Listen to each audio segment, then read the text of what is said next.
City Mayor Leni Robredo sa kumakalat na fake news tungkol sa kanya. Sa isang deleted post sa social media, Ay nagreklamo nako, meron daw basher si Leni Robredo. O kasi mayor siya ng Naga hindi ba? Meron daw siyang basher.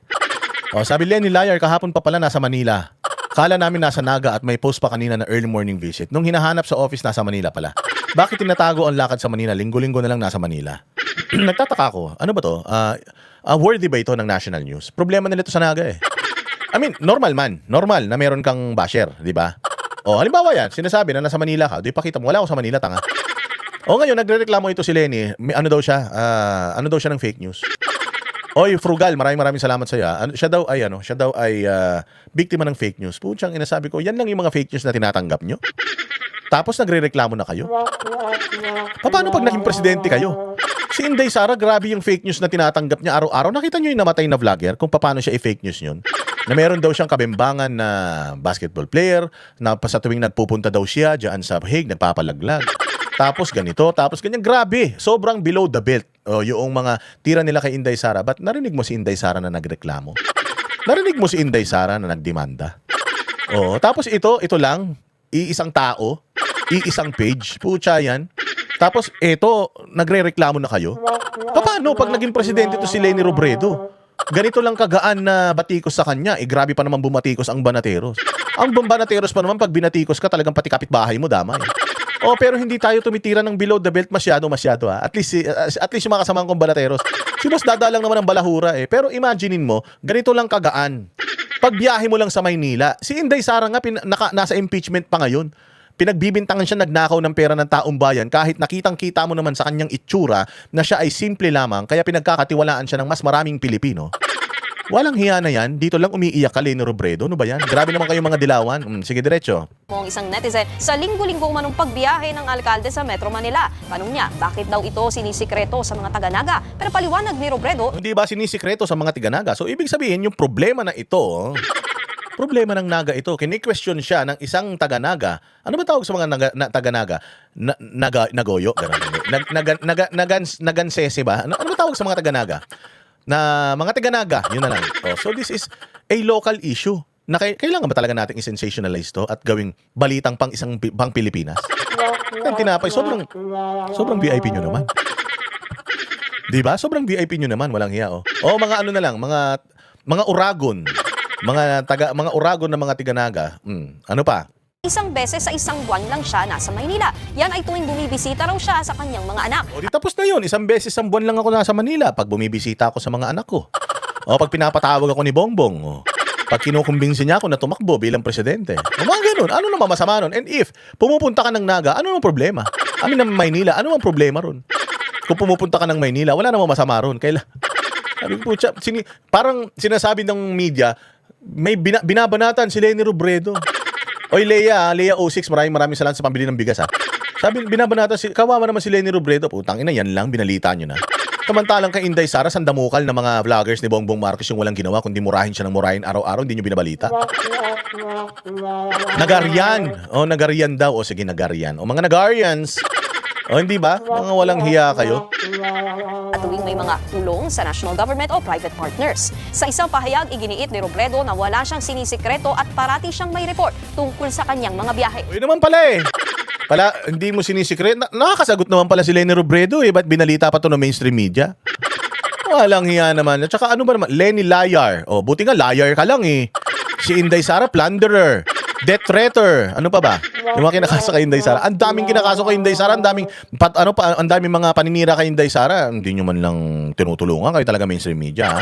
Si Leni lang bang baby nyo? Hindi mananalo yan kahit anong gawin nyo. Hindi mananalo yan. Putang ina niya. Mantakin mo. Iilan na lang ang tao sa Naga. Putang ina, kaaway nyo pa isa. Di ba naman kayo mga tanga? Isa lang ang kalaban ni Leni netizen. Putang ina, di pa siya manalo. Tapos lalabanan niya pa si Inday Sara sa election sa 2028. Ano yan? Ilan ang bumoto kay Inday Sara? 32 million. Imagine mo kung 32 million. Putyang ina, tinarget na si Leni Robredo. Inilabas na yung kanyang mga baho. Paano na? Walang Jew na yan. Isa pa lang ilan lang ang populasyon ng Naga? Utang ina, kung magaling si Leni, sana lahat yan na-convert niya na. Tinan niya sa Davao. Sa Davao, may mga galit man sa mga Duterte. Sa Davao, hindi man 100% ng mga taga Davao, kaibigan nila. At saka pag sinisiraan ng ilang mga bashers sa mga Duterte sa Davao, wala man silang pakialam. Hindi naman binabalita ng mainstream media at hindi naman nila sinasagot ng ganito. Pero walang hiya siya, sinasagot niya. Sabi nga, when you dignify something, o some fake news with an answer, it means baka nasaktan ka, baka totoo yung sinasabi niya, napasyal ka rin lang pasyal. Hindi ko sinisikreto pagpunta ng Manila because I always make report and I designate Vice Mayor Gabby to acting mayor when I'm away. So, no to fake news. Utsang ina yan lang, pinatulan mo. Leni Robredo, ganyan kababaw ang utak mo, yan, papatulan mo. Paano kung presidente ka na ng Pilipinas tapos mga milyon-milyon mga Pilipino na yung inaaway ka? Utsang ina, papatulan mo lahat. Klase yan. Banat pa niya sa post, no to fake news. Sinigundahan naman niya na kaalyado. Utang ina, kinampihan pa nung kaalyadong ulol. No to fake news peddlers. Alias Nico Perez, ang mga tao sa likod niya.